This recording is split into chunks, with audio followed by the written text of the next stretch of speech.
VA Tips for Total Beginners. Hi, I'm Aiza. I am a VA mom na taga-booking. For today, ang gusto kong pag-usapan natin is about habits. Sabi nga ng isa sa mga favorite authors ko na si Jim Quick, sabi niya, first, you create your habit, and then your habit create you. Agree ba kayo doon? Kasi ako, agree ako doon. Hindi kasi tayo pwedeng mag-set ng target o mag-set ng dreams o mag-set ng goals, pero hindi naman natin isinasabay yung kilos natin. Hindi naman natin isinasabay yung habits natin sa pang-araw-araw nating buhay. Kaya nga lagi nating narinig sa mga motivational speakers na laging sinasabi na one of the key to success is consistency. Be consistent, be consistent. Pero ang tanong ko naman, ano ba ang consistency? Ano ba? Magiging consistent ba sa pagiging tamad? Kasi that's also consistency. Kaya linawin natin today. So for today, I want to share with you yung sa tingin ko ay top 3 habits, top 3 good habits ng isang aspiring VA na talagang nagpapatuloy sa journey na to at na-achieve yung goal niya. Kaya kung aspiring VA ka, I think you need to start these 3 daily habits. Habit number 1, checking job boards. Anong ibig sabihin nun? Mag-check ka ng job posting every day. Hindi kapag may free time ka, hindi kapag kung kailan mo lang naasintahan. Check job boards daily. Put it in your calendar, mag-alarm ka sa cellphone mo, even 10 to 15 minutes daily. So kung hindi ka sure kung saan mo ba i-check yung mga job boards na yan, panoorin mo yung previous tutorial natin ng top 3 freelancing platforms kung saan nakakakuha ng mga direct clients, right? Dahil sa mga freelancing platforms na yon, doon nagpo-post si client ng mga job posts.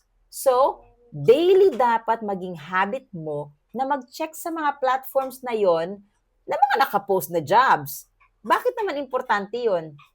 Dahil sa mga job posts, makikita mo yung mga job requirements, yung mga challenges ng mga businesses na to, at yung mga services na kailangan nila. Dahil malay mo, yung mga skills na hinahanap pala nila ay meron ka. At kung wala ka naman nung skills na hinahanap ni client, according dun sa job post, malalaman mo ngayon kung anong hindi mo alam. At pag alam mo na ang hindi mo alam mo na ngayon kung ano yung aaralin mo. Habit number 2, studying. Yes, me. Bawal ang tamad dito. Tapos yung palaging tinatanong sa akin na, pwede ba ako dyan kahit wala akong experience? Hello, me. Lahat naman nagsimula na walang experience. Yes, clients will accept you kahit wala ka pang client experience. But that doesn't mean wala kang experience at all. Hindi mo pinag-aralan at all.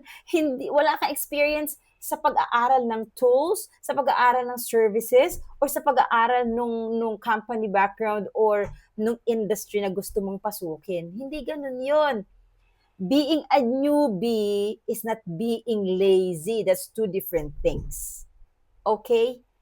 So yes, ang mga client ay tumatanggap ng newbie na masipag mag-aral.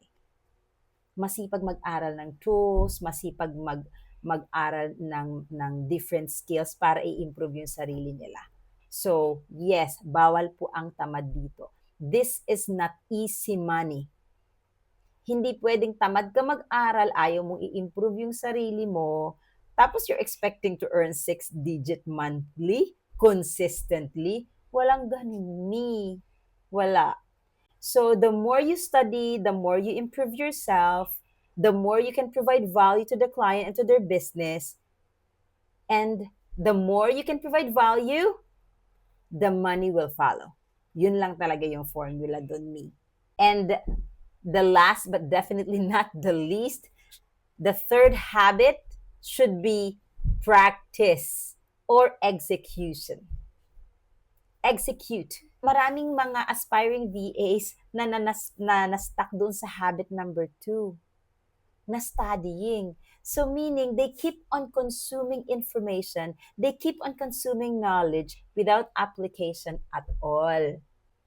Alam mo yun, yung parang, hala, very consistent nga siya sa studying. 1 to 2 hours daily na nanonood ng tutorials, na nagwa-watch nito sa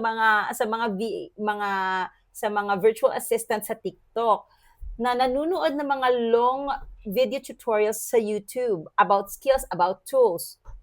Pero na-stuck na sila sa consumption. Na-stuck na sila sa consuming information.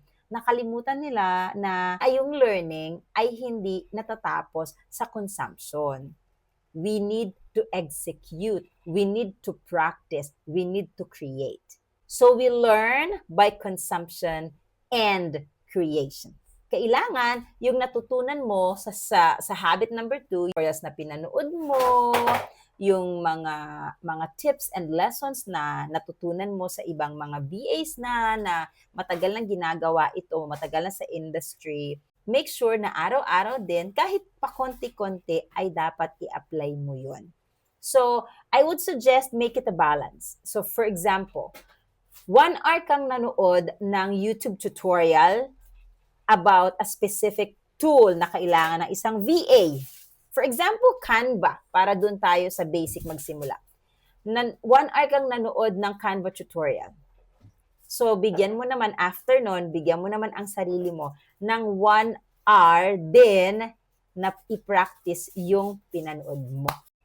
So, sana po may natutunan ka kahit papaano. That's all for today. See you tomorrow and don't forget to follow for more.